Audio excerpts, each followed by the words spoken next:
Shalom, my family and friends. Thank you for joining me today. And let's get a cup of coffee or a cup of tea or just sit down in your easy chair and let's spend a few quality moments around the Shabbat table with the Rabbi's son.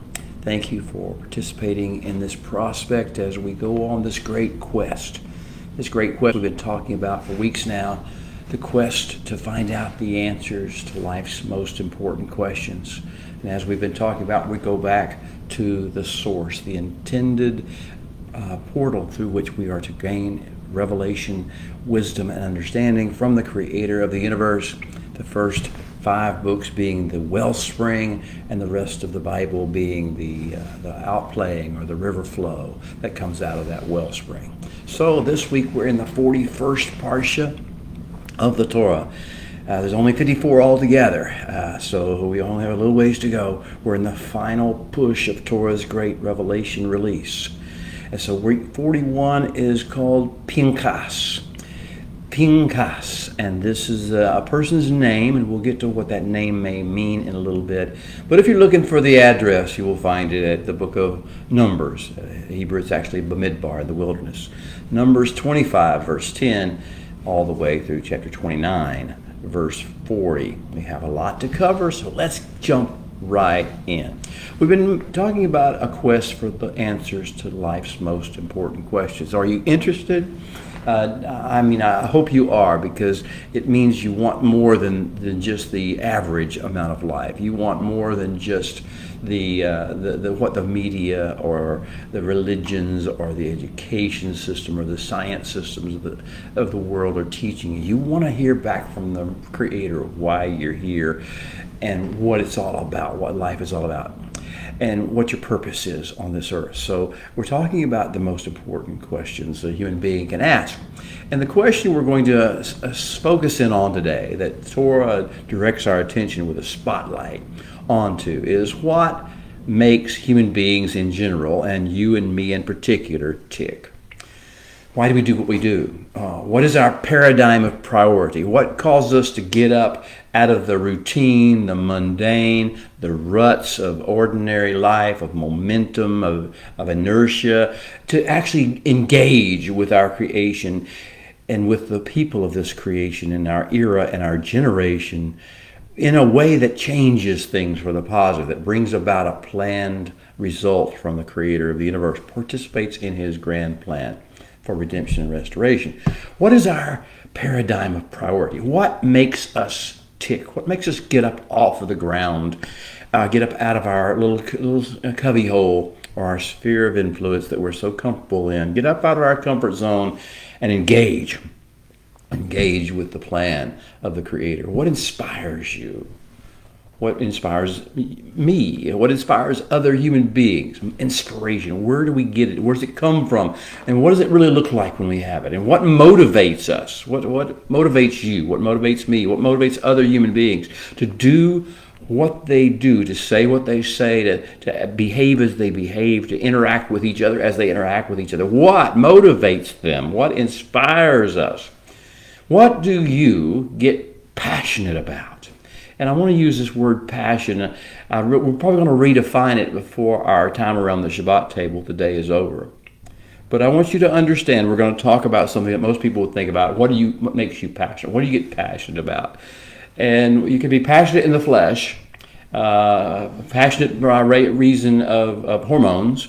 You can be passionate in the pseudo-intellect. You can be passionate about ideologies or political theories or political bullet points or science or minutes. You can be passionate about those things, but I'm not talking about that kind of passion today. We're going to talk about the passion of the neshama, the passion of the eternal God-breathed spirit within you, the passion that you share with the Creator of the universe because you have a fragment of His sensations of who He is and why He's here in you. What is it that causes you to be passionate, to have that rise up within you?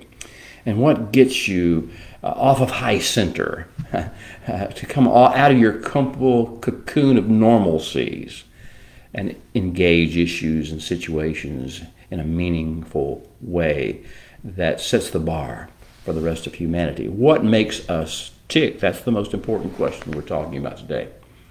So I'm going to kind of break it down a little bit. I want you to think with me as we go. What is important to you? What makes you tick? What is your go-to reasoning of motivation and inspiration? And I'm going to give you a suggestion. Perhaps we could talk about these from the standpoint of one. First of all, what is it that you feel like you're here on earth to promote or advance? What do you want to promote? And what do you want to advance? I didn't go negative first, what you hate or what you dislike. I think most people in this world have gotten trained, programmed, conditioned by the negativity of the world around us to think first of the negative. What do we hate? What do we want to avoid? What do we want to resist? Well, let's talk why we're here. What do you want to promote and advance? Now, for us in the covenant, for us in the kingdom, for those who have been touched by the hand of the Master, we want to promote the kingdom of heaven, the kingdom of heaven-centered society that he wants to build upon the earth. We want to promote the plan, the grand redemptive plan, the plan for the redemption of mankind as a species, bloodline by bloodline, household by household, family by family, individual by individual, as many as will come. And we want to promote and advance the grand plan of the Creator for the restoration of his creation order to its original intended state of beauty and fruitfulness and shalom, like in Eden, when it was harmoniously interacting and synergizing with one another. Oh, this is what we want to promote, advance. We want to advance the will of the Holy One. And we've come in the volume of the book to do your will, O Holy One. Is that what you want to promote and advance? Is that your priority? Is that, and I'm asking this question because the world is throwing thousands of priorities at you and throwing lots of potential inspirations or motivations at you. And I want us to go back to the reality. We're going back to the questions, the answers to the most important questions of life. And to do so, we have to get centered on something, get our center of gravity down. What do you want to promote and advance? Why do you think you are here, beloved? My friends, what a discussion around the Rabbi's Son Shabbat table today we're going to have. What is it that's important to you that you want to promote and advance? What in the home, in your own home? And for us in the covenant, remember, it's going to be Bait Shalom, the peace of the home. It's not our will. It's not our ego. It's not our way. It's the Bait Shalom, because this is what makes the tents of Yaakov lovely and our tabernacles beautiful. Bait Shalom, the peace, the calmness, the sense of positive direction in the home. And the second thing in the marketplace. What is it you want to see in the marketplace, in the economy? What do you want? Do you want just money, make money, or do you want to see people blessing one another, encouraging one another, engaging in honest transactions, interacting in positive ways? What is it you want in the marketplace? What are you trying to advance in the marketplace? Just profit, or is it something else? And then the third thing, in the forum, we talk about in the home, you want Bait Shalom. In the marketplace, what do you want? In the forum, even in your cyber world, in your online presence, what is it you are trying to promote and advance? Not what are you against. That's not the first question. First question is, what are you for? What are you about? What stirs you? What drives you? What motivates you? What inspires you? What do you want to inspire others with and to do? Okay, number one.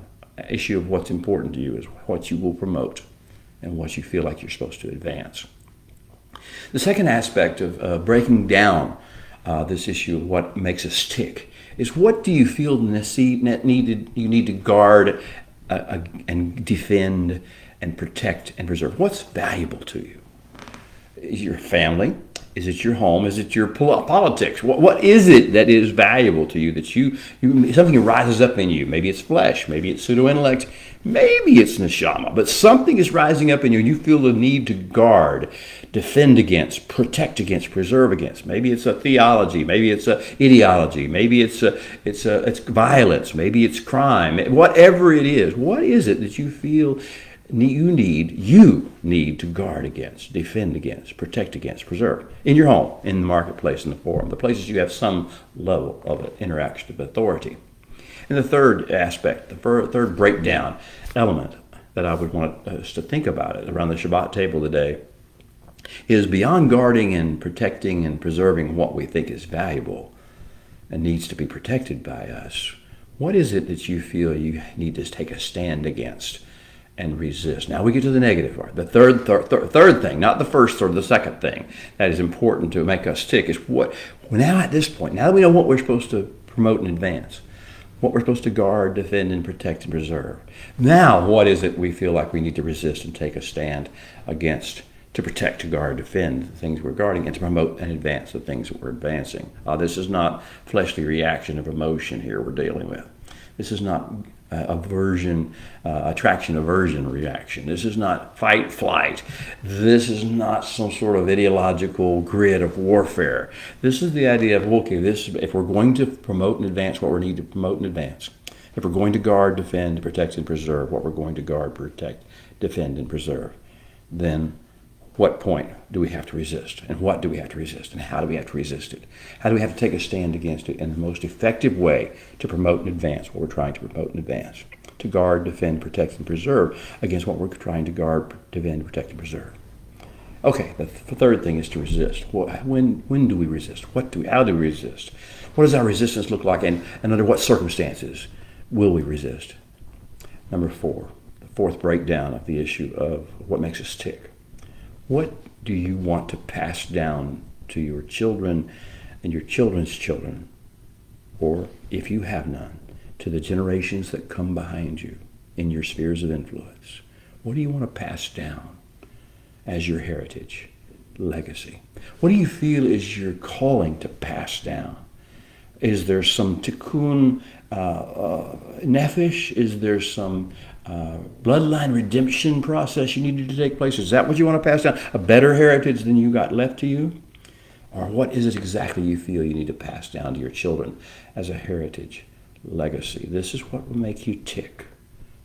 These 4 things. What you want to promote and advance. What you feel like is valuable enough to guard, defend, protect, and preserve. What you feel must be resisted and stand must be taken against, and under what circumstances. And what you want to pass down to your children as a heritage and a legacy. All these things are going to be discussed in parable form in the parsha known as Pinchas. So let's get ready. Take a sip of your coffee or your tea or your water or whatever you're drinking, and let's get into this parsha. The question is going to go on. I'm going to take a next step into about what are you zealous? Do you understand the word zeal? In Hebrew, it's kana. And kana does not mean maybe what you think it means. And zeal is not what you may think it is. Most of us have been conditioned, and emotionally we come up and we think zeal means I'm all emotional about this. I'm angry, or I'm fearful, or I'm happy, I'm zealous. Because we tie it to human emotion. That's not zeal.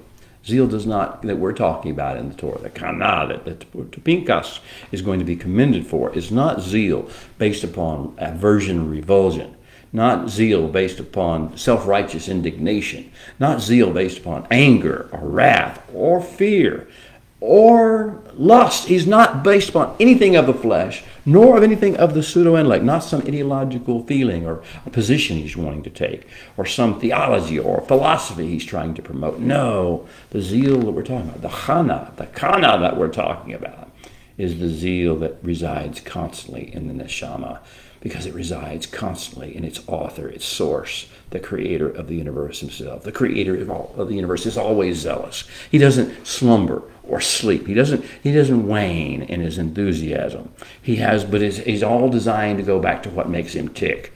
What makes him tick? Remember what we just talked about? We'll look at the 4 things we talked about. We'll figure that out. So let's just talk about zeal in general, and we'll get to specifics of Pinchas' zeal and the zeal of the daughters of Zelophehad, which are going to be discussed in this parsha, and the zeal of the priests who daily and Shabbat by Shabbat and new moon by new moon and moed by moed, generation after generation, make sure the portals of heaven are open and to earth, and the portals of earth are open to heaven, and connect this connectivity, the last part of the parsha. What about the zeal of Yehoshua, Joshua as the rest of the world calls him? What makes his zeal look different than Moshe's zeal? Well, we'll talk about some of these things. We'll hope you get you started to think. We're just sitting around the Shabbat table, having these conversations, trying to avoid getting caught in religious theological traps and letting the words of the Holy One and the messages of the Torah flow into us and restructure our priority matrix. So let's talk about zeal in general. What excites you?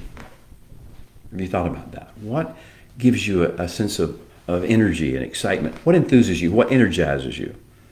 What is actually important enough to override your default paradigm of priorities? You know, we have priority. We got to get up in the morning. We want to go about our chores, go about our business, maybe see something on television, or check our emails, check our social media. We want to do our work. We want to get paid. But these are our usual paradigm of priorities. We want to keep in relationship with our friends, avoid getting too caught up in too much warfare with our enemies. This is our regular paradigm of priorities. What is important enough to override that? To cause us to rise up and say, no, that not today. Today there's something else must be done. Something else takes priority over the normal priorities today. What is important enough to override your default paradigm of priorities? What is enough to override your inertia? Your tendency of a body to stay at rest if it's in rest, or in motion if it's motion. What breaks you out of your momentum, or your rut, or your habit, or your flow, or your rhythm? What could happen? What is significant enough to override that? What about your social expectations? Look, everybody has social expectations. Your peer group puts pressure on you. You feel this is what's expected of you. Maybe it's by your spouse, or your parents, or your children, or your siblings, or just some people in the neighborhood, or just your culture, or your ethnicity, or your ideology. These people all put pressure on you to fit into social expectation grids. But what is it that would stir you to raise you up out of that grid? What would make you say, that's not important today? What they think is not important. What they think about me is not important compared to what really is important. So what would be that important? Third thing that usually affects your willingness to get out of your paradigm of priorities is a sense of ethnic or family or group loyalty. A sense that, well, this is what my people want me to do, or feel like, this is what we do, this is the way we do it. But sometimes things come along in life that totally transcend your ethnic expectations, your family expectations, your group expectations, your loyalties to those entities. The Holy One does not bind himself by those things, and he does not bind you by those things. That is not where we're supposed to focus our attention, because we're supposed to be zealous over the things of the Holy One, and they are without ethnicity. They are without group loyalty. They are about the kingdom of heaven. Also, and then what else could get us out of our priorities? What would change your idea of your self-image, your illusion of being more than a servant of the Creator? I've said those things really quickly. Your self-image. And what I define your self-image as your illusion of being more than a servant of the Creator. That's who we are. We are each unique. We are each wonderfully made. We are each designed with great potential, but ultimately, when it comes right down to it, with all those things that we are, we're just servants, here to be servants of the Creator and the creation ecosystem. And self-image is taught by the philosophies of mankind and taught by the flesh and the nephesh peoples of the world. But self-image is really just an illusion of being more than a servant of the Creator of the universe. And then we have the basic issues of self-interest. We're talking about what excites and enthuses you and energizes you. It causes you to override your default paradigm of priorities. You got to get past your fleshly urges to self-protect and your nephesh ideas of self, of the strongholds that you build around yourself to protect yourself and their intellectually and psychologically. So the question now is going to change a little bit. We're talking about what makes you tick. We're talking about how zealous you are and what are you zealous about. But I'm going to go another route with you here. Are you ready? How zealous are you for the Holy One? How zealous are you for him as a persona, as a relationship that you're cultivating? How zealous are you for that relationship? How zealous are you for who he is, his identity, his persona, or his plan? How zealous are you for the Holy One? We're going to see in the Haftarah this week, when we read from the prophets. We won't have time to do that with each other. But the discussion in the Haftarah this week is about Eliyahu, Elijah, as he's known in the Western world. And he's going to say these things in his state of depression. He's going to say, I was very zealous. I was very for the Lord of hosts, for the Holy One of hosts. But then you listen to what he's saying and you're wondering, was he really?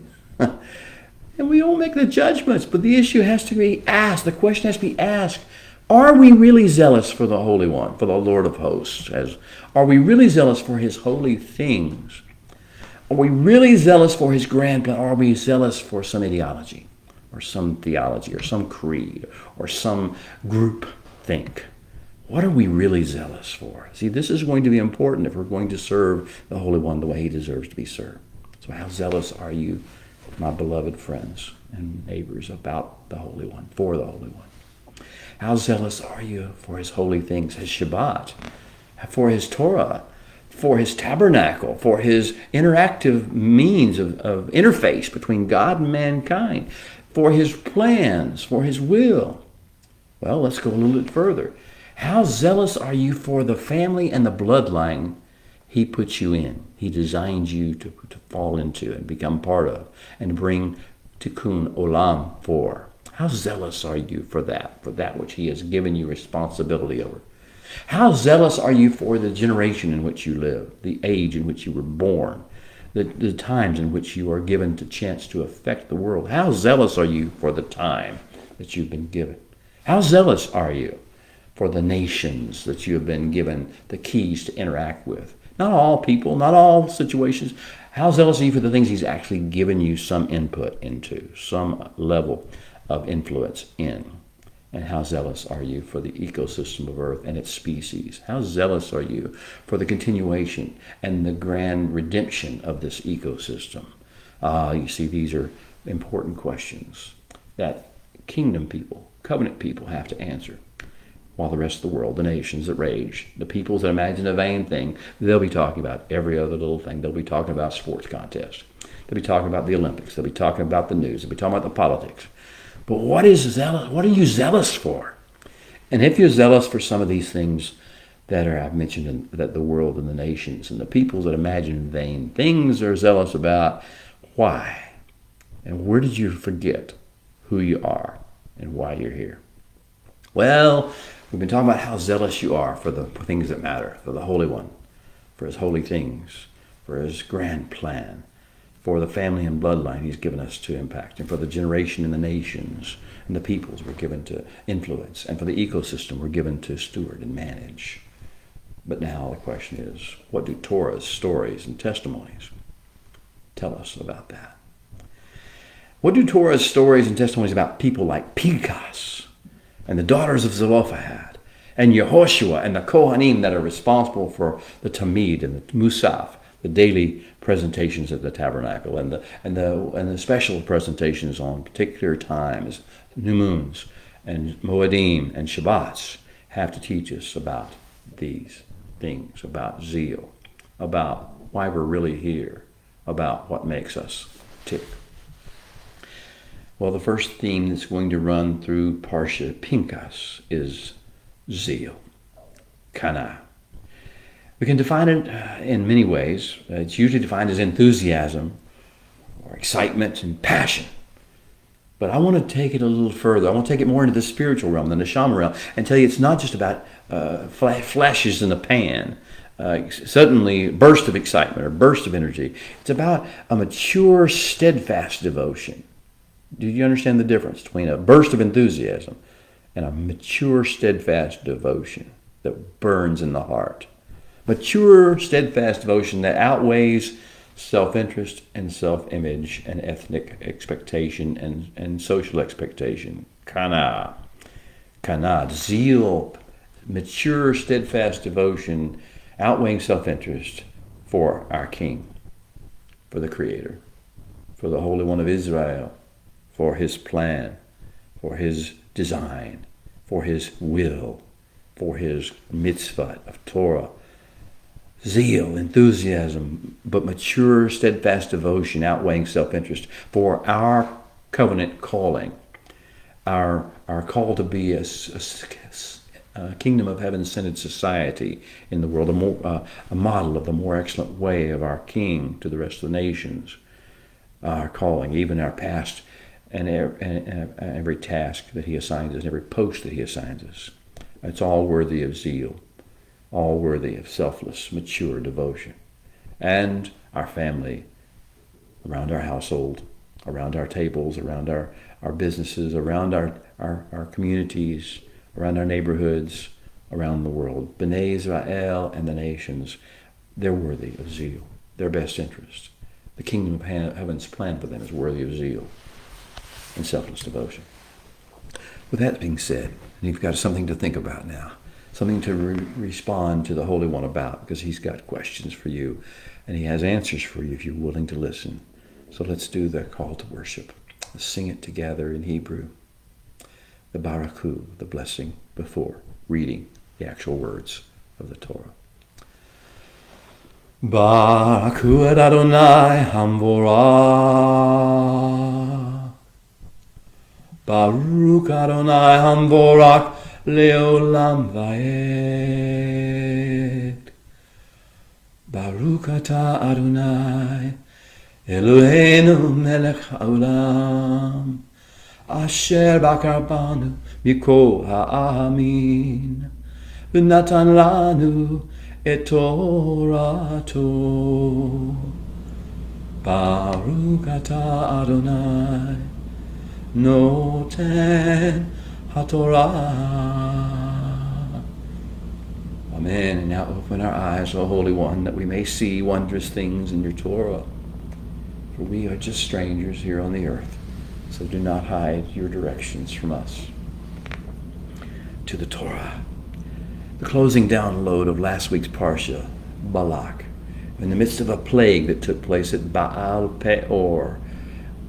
Here's what it says. When Pinchas, the son of Eleazar, the son of Aaron, HaKohen, saw what was taking place in regard to the plague and what brought about the plague. When he saw it, when he beheld it and he understood it, he arose from the Edah, from the witness throne, and he took a lance or a javelin in his hand. He got up out of his comfort zone, and he got up out of his routine and his rut, and he got up out of anonymity, and he followed the man of Israel into Ha-Ohel, the tent, not a tent, not the man's tent. He followed the son of Israel into the tent. There's only one tent. That's called the tent. And he followed the man of Israel into the tent, and he thrust both of them through, the man of Israel and the woman Zimri from Midian, through her body. And so that thereby the plague that was stopped. The dying ceased. You see where zeal comes in now. It's not about vengeance. It's not about punishment. It's not about acting in anger or rage or righteous indignation. It's about stopping a plague. It's about fixing the world. It's about making sure that the plan can go on. So the plague was stopped, but although by that time, but among B'nai Israel, 24,000 had died. You see, what motivates zeal is not righteous indignation as we may think of it in our Western political charged, motivated world. What motivates, what zeal touches is the deep spirit that knows if we do not act, the kingdom of heaven's plan will be thwarted, at least in our generation. Now we go to the opening verse of our Parsha Pinchas. With that background, here's what we read. Vayadaber Adonai el Moshe lemor. And the Holy One spoke to Moshe, saying, Pinchas bin Eleazar ben Aaron HaKohen. Pinchas, the son of Eleazar, and the grandson of Aaron, the priest. Heshiv et Hamati me'al b'nei Israel. He returned my passion to its place. his rightful place among Bnei Israel. Bechanu et kinati betokem, and his zeal, he brought my zeal forth among them, within them, from them. V'lo chiliti et Bnei Israel bekinati. So I did not stop my work or complete my work with Bnei Israel. I did not write them off in my zeal. Lachen emor heneni, therefore say, the Holy One speaking to Moshe, therefore, behold, henene, naten lo et briti shalom, I appoint and assign to him my covenant of shalom, of peace, of wellness, of wholeness. Vahi hayita lo uzarau akariav, and may it be unto him and to his seed after him, brit kahunat ulam tachat, a covenant of everlasting ambassadorship, representation, priesthood. Asher kine Elohaiv, when he remains zealous, steadfastly zealous for his God. V'kafer al bnei Israel, and he makes kippur, he makes the covering that provides balm of healing and allows restoration to take place for Bnei Israel. Okay, what a beautiful story, what a passionate story, what a story of zeal, the story of the zeal of Pinchas. Now, in our world today, such a story bothers us. Because, you see, we think people can only act in rage or anger or fear, and we call it zeal, or out of righteous indignation, as they so define it, out of the pseudo-intellect, and they call it zeal. But the real zeal comes from, true zeal, kana, comes from the neshama, and it is not based in anything of the pseudo-intellect or the ideology or the philosophy or the religious systems or the educational ideas of mankind. It's not based upon men's emotions, human beings' emotions, or women's emotions. It's not based upon animalistic things. It's based upon the strategy of the passion for the plan and the redemption of the Holy One. So a summary of this story is provided to us by the psalmist. Psalmistry is when we take to the Holy One what we're thinking, what is on our mind or our hearts, and we present it to him in a personal, up-close format. David on the hills of Bethlehem. You know, we're privately alone with the Holy One, and we're presenting to him what we're thinking, our story, our history, our past, our present, whatever we're facing, and then we let him talk back to us. And so in the Psalms, Psalm 106, verses 20, the whole 106 is all about that process, but I'll focus in and zero in with you for this particular story about verses 28 through 31 of Psalm 106. We're talking around the Shabbat table, so let's go. You may want to open it up, to open your book up to Psalms 106, verse 28 through 31, and we'll see what the psalmist had to say, discuss with the Holy One about this. And he goes for it. He says, they, meaning Bnei Israel's young men back in the days at the plain of Moab, they joined, they bound themselves, they samadid, they fastened themselves to the Baal, the god of Peor, the pagan god of the Midianites and the Moabites. And they ate things that had been sacrificed to him and to the dead among them. And they thus provoked the Holy One to ka'as, to displeasure. And with their deeds they did these things, and plague broke out among them. That's what we've been talking about, this plague. The psalmist is discussing this with the Holy One. And then he goes further and talks about what happened. And then Pinchas stood up and intervened. It's the same word that we get prayer out of, tefillah. Pinchas stood up and interceded and intervened and peeled away the froth and the nonsense and the emotion of it all. And then what had to be done? And the plague was stopped. And that was accounted to him for righteousness for all generations forevermore. Now this is interesting, right? Let's get busy. Last week we talked about some things about learning lessons in advanced social interaction, advanced levels of social interaction. We learned that for the kingdom of heaven, for the people of the kingdom, for the people of the covenant, we have certain high-level responsibilities when we deal with stressful situations. Go back and look at the last week's discussions if you wish. I think it's a very valuable thing for you. But the idea is that we don't get to be flashes in the pan. We don't get to. Our job is to maintain a level of focus and mission focus. So the 5 things I told you are, first of all, to maintain in the presence of stressful situations, circumstances, and people, to maintain God consciousness. Yirat Adonai, the fear of the Holy One, the reverence of the Holy One, the sense of His presence, of God with us in the situation, a sense of being a part of His plan, God consciousness. The second thing we're supposed to maintain always when we face circumstances, and Pinchas is one of those people now that's having to face terrible circumstances. So beyond God consciousness and the fact that God's really involved in all these things is mission focus. What is our mission? What is our calling? What are we supposed to be doing on earth? And rather than getting caught up with what we're resisting and being repelled by or repulsed by. Third thing is self-mindfulness, understanding we too have flaws. We have strengths, we have flaws, but we are here as cogs in this great wheel to do the will of the Holy One. And that self-mindfulness aspect of things must be maintained by us if we're going to be, as we talked about last week, if we're going to be the captain of the airplane that takes responsibility for the safety and security of the souls on board, not responding to every little situation that took place out of emotion or out of pseudo-intellect or out of indoctrination. So when we talk about God consciousness as having to be maintained by us, mission focus, self-mindfulness, and then there's situational awareness, understanding why things are happening the way they're happening. What is causing them? What's the root of it? What's also the consequences of it?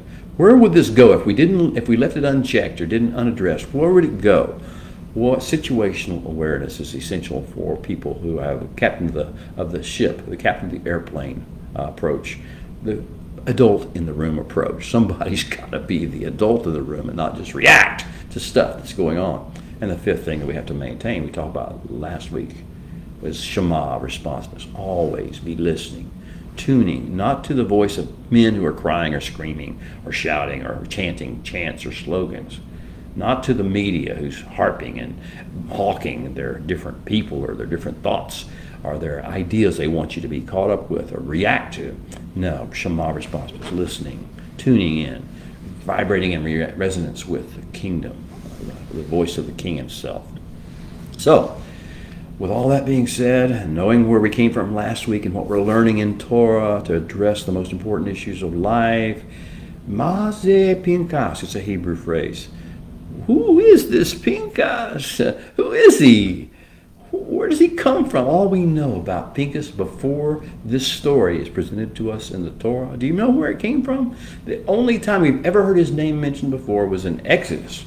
Chapter 6, back before the Exodus, before we left Egypt, there was a discussion about the lineages of the sons of Levi.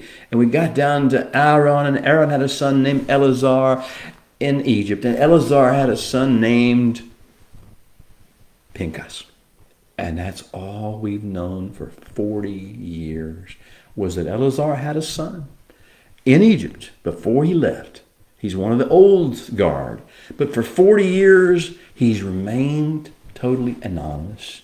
He's been hiding, sort of, lurking in the shadows or walking in the shadows. He's been learning the craft of life and the craft of Kohanim, being a priest. He's learning to serve. And one day, 40 years into this process, one day all that changed. That one day something happened. Something happened that was the reason he'd been put on earth in the first place. And why he'd been born in the family of Eleazar and Aharon in the first place. One day something happened. Something that compelled him out of this comfort zone, out of the rut in which he was in, out of the pleasant area that he was used to functioning in, and compelled him to step out, engage, and join the heat of the flashing lights of the national spotlight and Torah's narrative. Pinchas. What does his name mean? Let's talk about who he is by virtue of what his name means. His father Eleazar and his mother gave him this name Pinchas. The first part of it is the P-I, the P sound. It's to blow, to release from the mouth. It has to do with the mouth and what comes forth from the mouth. And the second is Nakash. Now, it's not Nakash. You see some interpretations say, well, it's about the serpent, because Nakash with the sheen at the end means serpent. But that's just not Nakash. This is Nakas with a samach at the end, not a sheen. So if you say Nakas and not Nakash, Nakas means that which is calm, that which is restful, that which evidences and exudes a state of well-being. So when you have a mouth, we have a release from the oratory, the speech, that brings forth a state of calm, a state of well-being, evidences a state of restfulness. That's who Pinchas is. He's a soft-spoken man. He's not a hothead. He didn't stand up and throw a hissy fit when Datan and Aviram and Korach did their thing. He's never been heard of during any of the situations we've encountered. Now, we've encountered some tremendous things, some horrible things. We've encountered Amalek. We've encountered Sihon and Og of the Amorites. We've encountered the Aradi. And at no point, nothing caused Pinchas to arise from out of his service and his learning process and his calmness to do something like this. He's no Lone Ranger. He's no vigilante. He's a soft-spoken man. He's a mild-mannered man. He's unpretentious. He's meek. He's all the things that we're thinking about. I know who you're thinking about, and you should.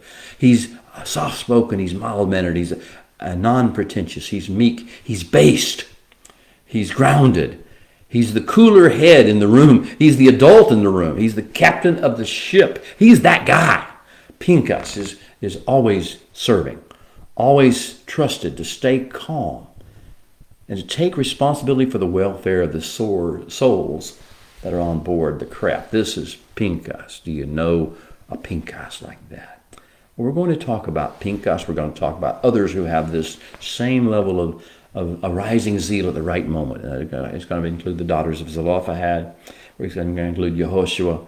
It's going to include those priests who keep the fire burning on the altar for the Tamid and the Musaf. The whole theme of Parsha Pinchas is maintaining an appropriate level of functional zeal, not a flash in the pan of anger. Steadfast focus upon the plan of the Holy One and the persona and the will and the ways and the instructions of his plan.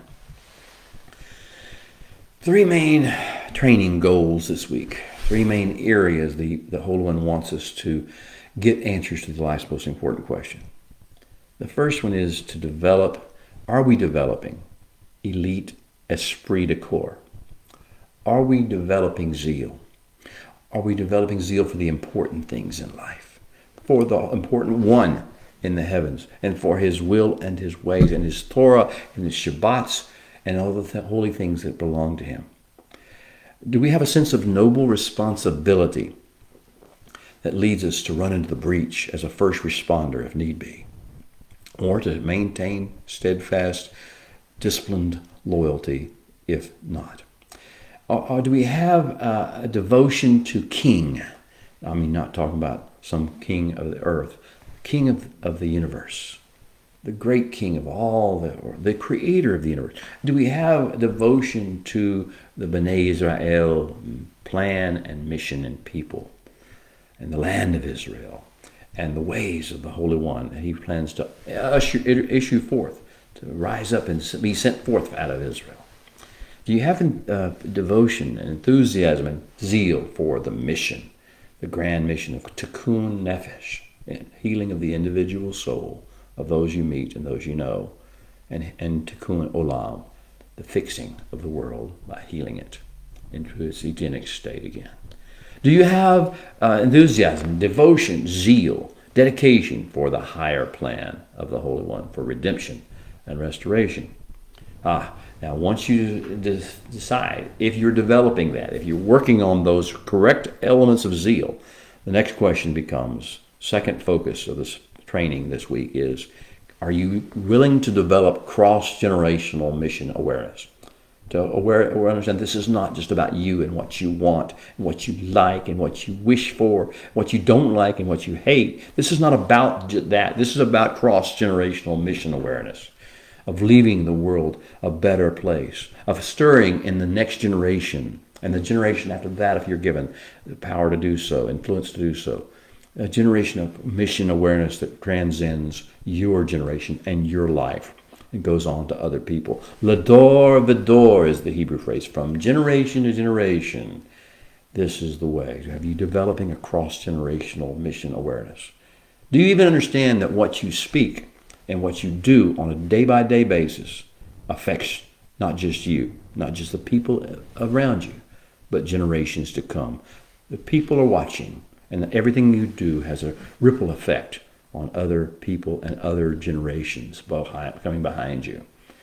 Do you understand that? Do you want to develop a cross-generational mission awareness? The third training goal this week in Pinchas is, are you willing to develop an encounter discipline, open portal protocol? Are you willing to prioritize keeping the portal open between heaven and earth, as the priest did, who did the tamid, the daily lamb, morning and evening, who did the Shabbat special protocols? Do you prioritize these protocols? Not that we're going to actually slay these animals. This is a parable for us because there is no tabernacle. For us, we operate as a parable. Do we have a protocol? Do we make sure evening and morning we keep that lines flowing of communication between the Holy One and us? Do we keep the psalmistry going at those times? Do you keep it fresh and new, Shabbat by Shabbat? Do we do so new moon by new moon, Rosh Chodesh by Rosh Chodesh? And do we do it and renew it, Moed, festival by Moed, festival, all the time? We understand the timing and the sequence of keeping it fresh, the zeal of the Holy One. Well, the call to zeal is what we're talking about. The week's lessons from Torah, from Pinchas, focus all on zeal, kana. And we have so much propaganda to unlearn about this subject. Zeal is, let me define it for you, and let's talk about it. You can make your comments or thoughts and add to this as you feel appropriate. But I want to give you something, a basis to talk about around your Shabbat tables. Zeal is, my definition, an abiding and growing passion in the heart of a surrendered soul, surrendered to the King. An abiding and growing passion is both abiding and growing passion in the heart of a surrendered soul to think and speak and do whatever the will of the Holy One calls for. To do and think and speak whatever the will of the Holy One calls for in a given situation. Zeal is. Let me repeat that again so you can write it down and work off of it and develop your own working definition if you need to. At least have conversations about it. But I want to break through the propaganda and the garbage that the world throws at you about zeal and say zeal is an abiding and a growing passion in the heart of a surrendered soul to think and to speak and to do whatever the will of the Holy One calls for in a given situation. Okay, so we have that working definition to think about and to work off of. Let me just say this and add to that. Zeal is not based in flesh reactions or feelings or emotions. It is not. I know the world tells you it is. Your flesh tells you it wants to be. You want zeal to be all about how you feel. It's not about how you feel. It's what you're committed to and what the neshama of the Holy One rises up within you to do His will. Zeal is not based in flesh reactions and feelings and emotions. And nor is it based in indoctrination, theology, philosophy, ideology, any of those things, education systems, ethnicity, ethnocentricity. None of these things can give you zeal. The only thing where you can get kana, zeal, is from the Holy One Himself. Zeal is based on commandment.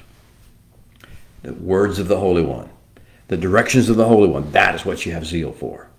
And it's activated by Chokmah. You use it in accordance with the wisdom that God has given you. the understanding that God has given you, the knowledge God has given you to be able to apply the kingdom ways into certain specific situations. When it's necessary to stand fast, when it's necessary to protect and defend, when it's necessary to resist, when it's necessary to just stand pat and do what you do and be who you are. Zeal is a surrender to both the motivation and the leading of the Ruach HaKodesh. I will repeat that sentence again because it's shocking to the fleshly mind.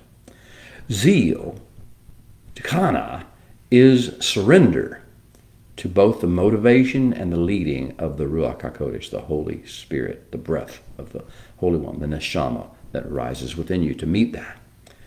And so, that being the case, things like anger and offense, and things like indignation and outrage are anathema to zeal. They are the exact opposite of zeal. But the world tells you that's what zeal looks like. Anger and offense are the opposite. Indignation and outrage and vengeance are the opposite. Those are base reactions of personal affront coming out of the flesh and the pseudo-intellect. And to indulge those base things is to substitute our lust for vengeance and our corrupt idea of justice for the will of the creator of the universe, for the plan of the great king. Anger, offense, indignation, and outrage are self-serving, the ultimate narcissism, the ultimate self-serving, while zeal, Kana, is mission-focused, tikkun olam oriented, tikkun nefesh programmed. Zeal, from the Hebrew word kana, God-inspired energy, passion, enthusiasm for doing his will, advancing the redemptive, restorative, tikkun nefesh, tikkun olam plan.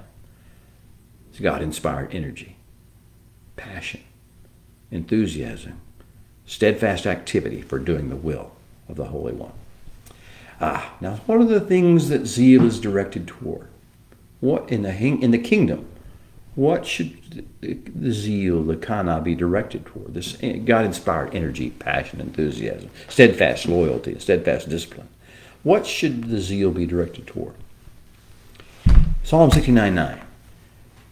Psalmist says, "Zeal for your house has consumed me." Now you know that Yeshua, this was applied to Yeshua in John 2:17, after the episode of the cleansing of the temple. It didn't say he was angry. I know the world thinks he was angry. But people who are angry themselves want him to be angry. They want him to be raging. But to look at the text, it doesn't say he was angry. It says zeal for your house. Passion, God-inspired energy, passion, enthusiasm, knowing what needed to be done and doing it. Not anger at the money changers. Not anger at the buyers and sellers. Not angry at the process. Just understanding this is I am given responsibility for this house, and I have zeal for this house, and for the sake of this house, I must do what I must do. Proverbs 23:17, a second verse that helps us to define what zeal is supposed to be directed toward. Proverbs 23:17 says, "Zealous for yirat Adonai, for the fear of the Holy One." Energized, passionate, and enthusiastic, and steadfastly loyal to the fear of the Holy One, maintaining this in our life. Are you zealous for the yirat, for the fear of the Holy One? Another one, Joel 2:18.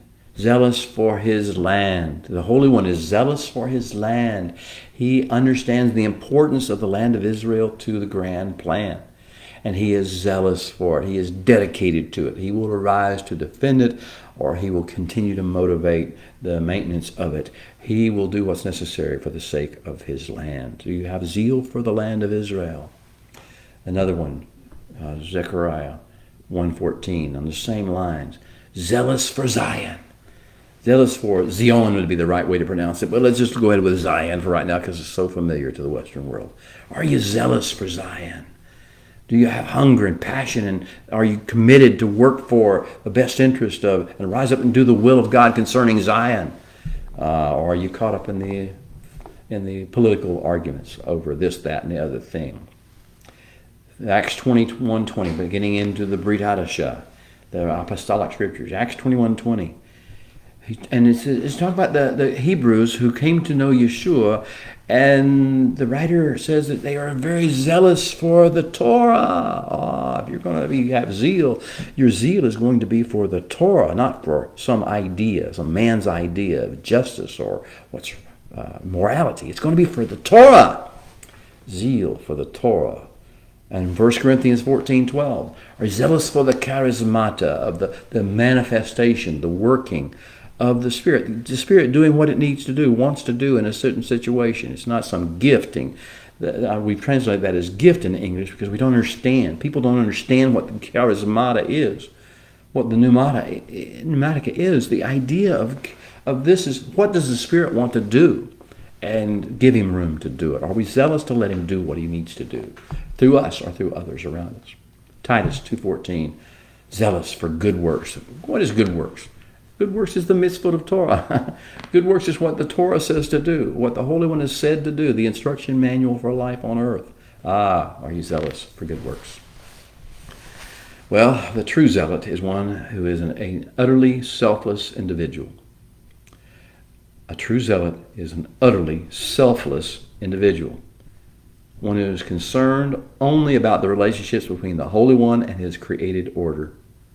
Who has no thought for his own feelings, no thought for his own preferences, and no thought for his own biases or prejudices. Yes, we have those things, but we have to put them out of our mind if we're going to be a true zealot. No thought, no room for that. No room for considering what the matter or circumstance or situation may mean to us personally. It's what does it mean for the plan of the Holy One. And the moment a person's personal prejudices or opinions and inclinations get involved, he ceases to be a zealot. He becomes a lone ranger, a loose cannon, a saboteur of the kingdom's plan. Let's talk about the zeal of Pinchas. It does not mean moral indignation. It does not mean those things. It does not mean a rant. It does not mean a rave. It does not mean an accusation, a levying of accusation, a speaking truth to power. It does not mean protecting and defending things that are fleshly and personal. It does not mean that. Zeal inspires. Zeal makes tikkun, restoration. Zeal brings shalom. Zeal heals. If I were going to let you have one takeaway from this entire discussion we've had today around the Shabbat table, I would say two words. Zeal heals. And if zeal, something you think is zeal, is not going to heal anything, it's not zeal. It's something else, something dark. The second and related theme of the week is transitioning from a wilderness survival mode, which we've been in our discussions. And this is part of life, is learning to survive life, surviving the trials and tribulations, surviving the slings and arrows, and just survive and not be swept up in it. So when we've been in this season of wilderness survival training, and that mode of training, of survival. But now it's time for us to grow up, to get beyond survival mode and go into overcomer mode, and beyond overcomer mode to legacy building and transmission mode. So we're going from wilderness survival and training mode to legacy building and transmission mode. Are you ready to leave a legacy? So back to the question we began with. What is really important in life? I'll tell you the answer to that question and let you have something to think about here. What is really important in life is what you leave behind, what you pass down to your children, to your children's children, to your community, to the spheres of influence, and to the geographical regions you touch and leave behind. And Pinchas, as a parsha, is best understood as a parsha of legacy defining. What is important enough to focus on, to get out of your rut over, to get out of your routine about, to get out of status quo and leave the status quo? What is important enough to do that? Up to this point, we've just been dealing with trials and tribulations. But the time for that has now passed. We've made it. We're here. We've got a limp. We've probably got a few scars. The wilderness has done some damage. It's done its work. The future now looms before us. The world is ours, beloved, to shape and to mold. The nations are waiting to see what we have to offer. It's go time. So this is the week that we pause to consider exactly what going means, what kind of legacy we want to leave for our children, for their children, for the young and impressionable ones within our spheres of influence, and for the world. Some will leave behind, and if you're not careful, by default, will leave behind a legacy of breached walls, of blood-stained streets, of overturned overturned stones, of burnout buildings, of rants, of raging bull commentaries, deep scars of ethnic offense. But beloved, it doesn't have to be that way. There is a more excellent way. And the stories we read in Torah this week of Pinchas and the sons of Korach lived, it tells us this week. Of Aaron's ill-fated sons Nadab and Abihu, their lineage was cut off, but it was picked up by their brothers Eleazar and Itamar. Of Moshe's missing lineage, the story that's kind of hidden. Everyone had a lineage, everyone had a legacy except Moshe. What happened? Why did Moshe forfeit his legacy? What was so important to him that he had to rant and rage at Rephidim and yell and scream about how much people were rebelling? Why couldn't he just do what he was told to do? It's such a sad story in a sense. What about the passionate cry of the daughters of Zelophehad? What about the focused, vibrant, daily heaven-earth interface focus of the priest, reminding us that our choices and our words and our actions have both short-term and cross-generational consequences? What is and is not important in life has a lot less to do with our feelings than we thought. What is and is not important in life has a whole lot more to do with our covenant calling than people imagine. Well, my time with you, beloved, around the Shabbat table for Parsha Pinchas has come to its end. We have had just general discussions about the Parsha and about some of the stories that are told within it that are supposed to awaken us to the zeal of the neshama within us, to share the zeal of the Holy One himself, not the zeal of men, not the zeal of ethnicity, not the zeal of ideology, not the zeal of philosophy, not the zeal of the flesh, the actual zeal of the Holy One. May that be your portion, and may you leave that as a legacy for your sons and your daughters and your grands, and also for all those young ones who come behind you and look up to you and are influenced by what you do, what you leave behind. Well, beloved, leave me a note. Let me know where you are, where you're listening from, what's on your heart, what's your mind. Thank you for joining in. Shabbat Shalom.